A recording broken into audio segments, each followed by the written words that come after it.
রাম নারায়ণ রাম। আমি সর্বপ্রথম ঠাকুর শ্রী শ্রী বালক ব্রহ্মচারী মহারাজের চরণে জানাই আমার শতকোটি প্রণাম এবং আপনাদের সকলকে জানাই বৈদিক অভিনন্দন।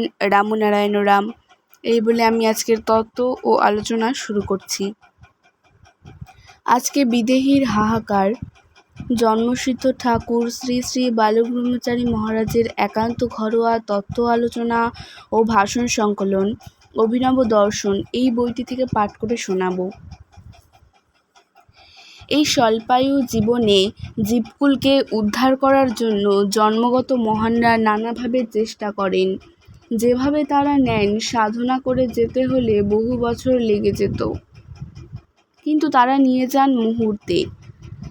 এই ধারাপাতায় সমস্ত জীবজগৎ কতগুলি নিয়ম শৃঙ্খলার ধারায় আবদ্ধ। দেহ থাকলে রোগ এবং মৃত্যু আসবেই, এটা যেমন চিরসত্য। রোগও আসবে, মৃত্যুও আসবে, এটাই প্রকৃতির নিয়ম। সেরকম বিরাট কোনো জায়গায় পৌঁছাতে গেলে জন্ম মৃত্যুর চক্র অতিক্রম করে আধ্যাত্মিকতার চরম স্তরে, সেই চির আনন্দময় ধামে চিদানন্দ ব্রহ্মানন্দের স্তরে পৌঁছাতে গেলে অনেক অন্তরায় আসে। শুধু এখানকার নয়, আরও কতগুলি আছে যেগুলো দেখা যায় না। তাদের ফরেন পাওয়ার, অ্যান্টিফোর্স বা বিদেহী বলা হয়। তবে কয়েকটা ছাড়া কোনো অন্তরায় আটকায় না। এই বিরাট সৃষ্টির একটা উদ্দেশ্য আছে। উদ্দেশ্য হলো, যে নিয়মে সৃষ্টি প্রকৃতি বলেছেন, যে নিয়মে সৃষ্টি করছি প্রত্যেকে বুঝুক, সেই বুঝানোর জন্যে প্রকৃতি থেকেই সমস্ত ব্যবস্থা দিয়েছে। আর মহানরা যারা এখানে আসেন, তারা এসে অনেকে উদ্ধার করে নিয়ে যান। বিশ্ব প্রকৃতির শক্তি নিয়ে প্রতিনিধি স্বরূপ যারা আসেন, তারা বহু ব্যক্তিকে তুলে নিয়ে যান। তারা নানাভাবে প্রকৃতির প্রকৃত তত্ত্বকে বুঝাবার চেষ্টা করেন। শিক্ষকের কাজই তারা করেন। সেখানেও বহু বাধা আসে। বাধা বিঘ্নের জন্য সব কিছু সবসময় হয় না। এই যে শিখাবার চেষ্টা, এটা শুধু এখানকার নয়। একজন অভিজ্ঞতার সঞ্চয় করে আর একজনকে জানায়, এটাই নিয়ম। লক্ষ লক্ষ বিভাগ আছে, অনেক জিনিস জানবার আছে, সব জায়গাতে একই নিয়ম। বাবুই পাখি বাসা তৈরি করছে। উড়ে উড়ে উড়ন্ত অবস্থায় কি সুন্দর বাসা তৈরি করে। কীরকম নিপুণতা! শূন্যের ওপর থেকে ঠোঁট দিয়ে ঝুলিয়ে কি সুন্দর বাসা তৈরি করে চলেছে। কত বড় ক্ষমতা, কি বিরাট গুরুত্ব! কে শিখালো এরকমভাবে তৈরি করা? এটা ওর সাজে, এমন সজাগে রয়েছে যে আপনি স্ফুরণ হয়ে যায়। বাসা যে তৈরি করছে, তাই কত রকম। এই যে বিচিত্রতা! স্রষ্টার কত রকম বুদ্ধি, কত রকম কাজ। স্রষ্টার গুণে শেষ করা যায় না। গুণে যখন শেষ করা যায় না, সেটা বর্ণনাতীত।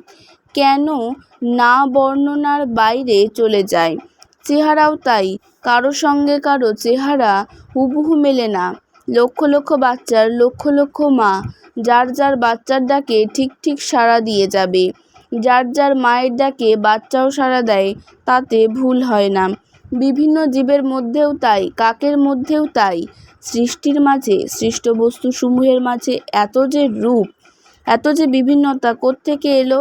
রূপের, গুণের, বর্ণের কিছুরই যে শেষ নাই। একটা জিনিস তৈরি করতে হলে বুদ্ধিমতো তৈরি করতে হয়। কোনোটাই আপনা আপনি হতে পারে না। একটা থাকলে তবে আর একটা আসে। বাবা আছে তাই ঠাকুরদা আছে। এই যে চলছে, এই চলার তো শেষ নেই। চলতে চলতে কোথায় চলে যায়, এটা বিরাট রহস্য। এই চলে যাওয়ার মধ্যে যে আশা, কে যায়, কোথায় যায়, আবার কেন আসে, বোঝা তো যায় না। যার স্রষ্টার এত সুন্দর ব্যবস্থা, নিশ্চয়ই তার আরও আছে। কারণ আফসোস না থাকলে তো অভাববোধ থাকতো না। তারপর দেখা গেল সব কিছুই আছে। তৈরি করার বুদ্ধিবৃত্তি আমাদের মধ্যে আছে। তৈরি করে নিতে হয়। তার মধ্যে কেউ প্রথম, কেউ দ্বিতীয় হয়। কেউ পাশ করে, আবার কেউ ফেল করে। সিদ্ধি মুক্তি নির্বাণের পথেও ঠিক সেরকম।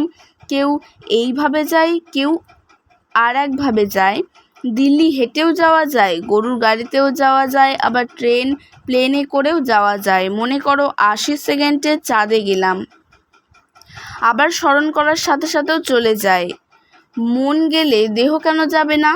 মন গেলে দেহও চলে যায়, তবে তার পার্সেন্টেজ এত কম যে আমরা টেরই পাই না। আজকের তত্ত্ব ও আলোচনা আমি এখানে শেষ করছি। দেখা হচ্ছে পরের ভিডিওতে। ভালো থাকবেন, সুস্থ থাকবেন। রাম নারায়ণ রাম।